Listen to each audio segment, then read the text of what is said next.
Hello, hello, hello, good people. Murisei, murisei, murisei. Right. So, nhasi ndiri kutravela handiti I'm coming from Chiredzi going to Harare, but ndadecide kushandisa nzira yekwaChivi, ndapinda neChibi 10 off handiti. So pane zvinhu zvandinoda kuti ndimbokuudzai about Chibi handiti. KwaChivi kuya kunonzi kwaChivi kwechembere, yakabika mabwe ikasewa muto, you know the story handiti.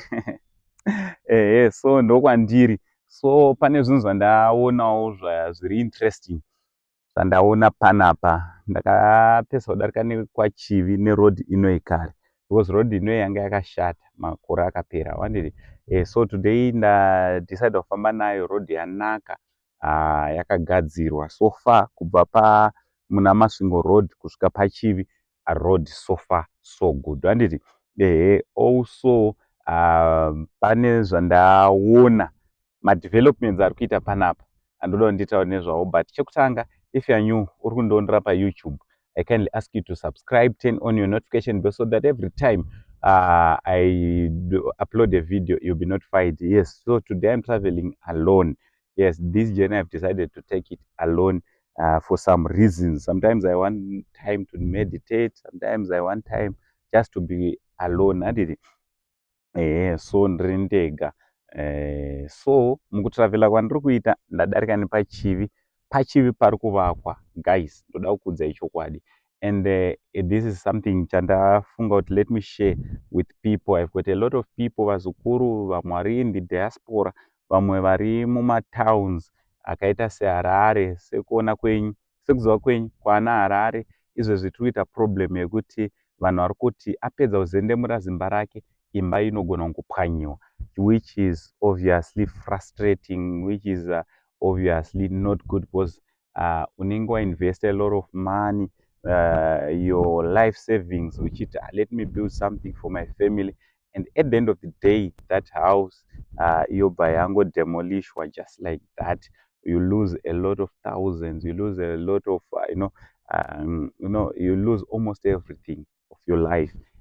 So chinova chinhu chinorwadza. So ini ndati rega ndimbotaura nevazukuru vangu zvimwe zvezvinhu zvandiri kuona zvakanaka. Uri kuona kuti munzvimbo dzakaita semana Chibi munomu matiri, vanhu vari kuvaka dzimba hombe, vanhu vari kuti vaita mari wherever they are coming, vobva vavaka dzimba dzakanaka, vari kuwinza their own borodo kunoku, their own kunonzi kunanana meno ikoko kwakanaka. They are bringing it here handiti. They are sent on, they are bringing in it here. London yavo vari kuuya voivaka kunoku.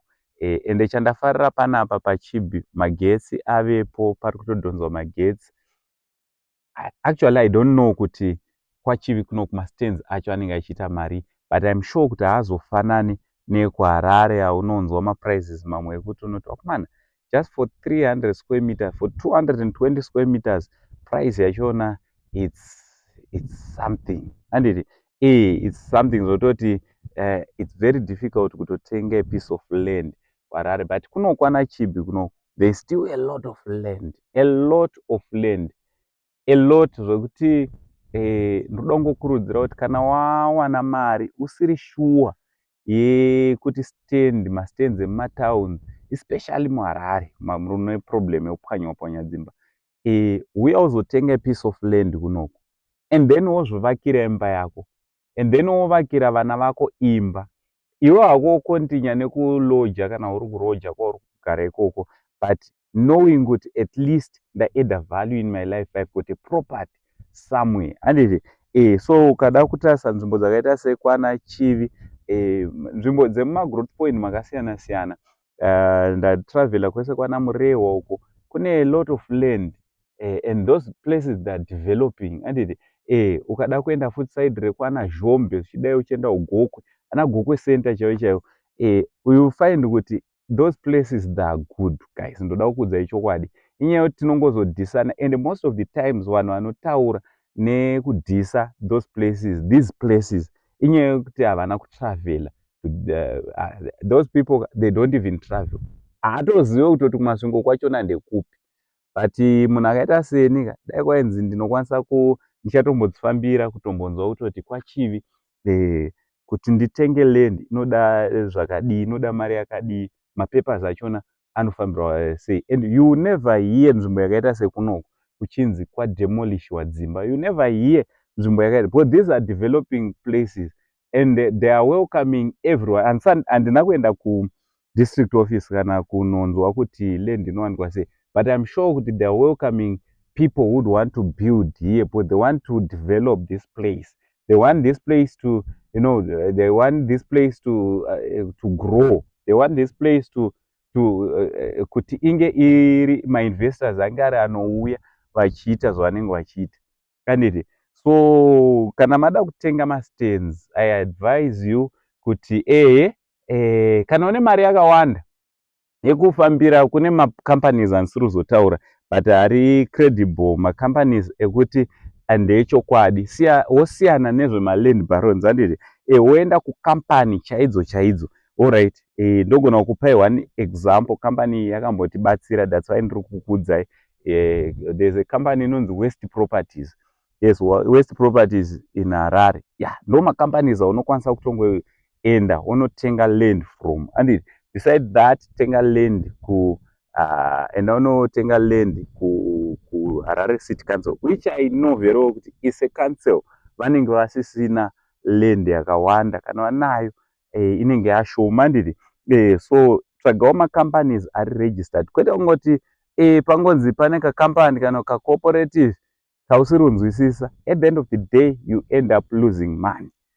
But my advice is, zvisingaite kuti uruze mari, find somewhere, find kana uri from Masvingo, padhuze ubva panapa kuenda Masvingo, handiti. Padhuze zvisingaite zvokuti even if you come ukazendemura zimba rako panapa, mhuri yako yogara panapa, there are schools, kune ma-schools ari mudhuze and the place is growing, ma-churches, pa-township pavo apo, I'm sure pari kuwanikwa zvese. Iwewo wachona you can even come and start a business, wovhura a shop panapa. Kune ma-business opportunities akawandisa ndaona kuno, because the more pari kuvakwa dzimba dzese, vanhu vari kuuya vachigara kunoku vakawanda, business wo rinokura. But isusu tiri kungoramba tichingoda kungowandira ikoko chete, handiti. But Zimbabwe is very big, guys, and kune ma-opportunities akawanda kunze uko.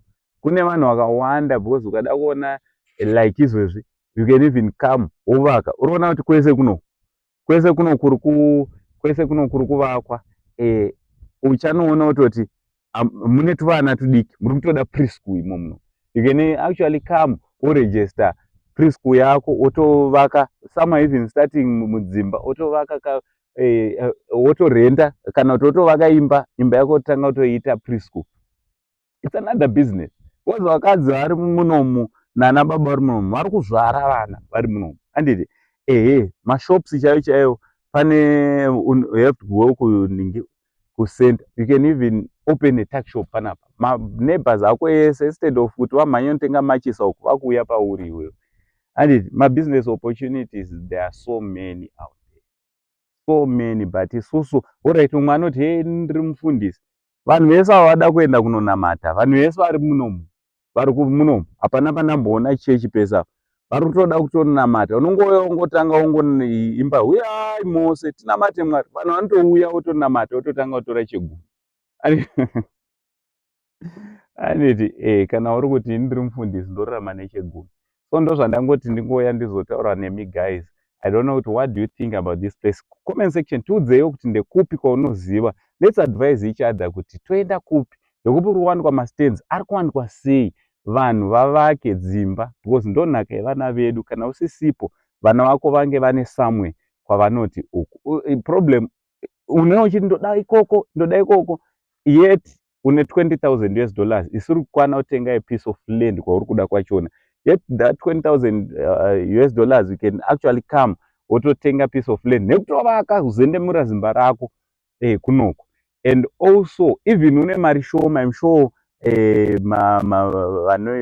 ma-authorities ekunoko, handizoti i-district office here kana kuti council, I don't know, vari ukatouya nemari yauinayo am sure ukadzifambira nyaya dzachona kwanisa kutotenga land nemari isina kumbowanda. Ndokwandiri izvozvo uku handiti. So ndozvandingokuonesaiwo sevazukuru vangu Saint. Sasekuru vevanhu, so ndofanira kupota ndichionesa vazukuru vangu zvimadhiri manage pamba. From Uncle Saint, what do you think about this video I'm making today here in Chibi? Much love and God bless.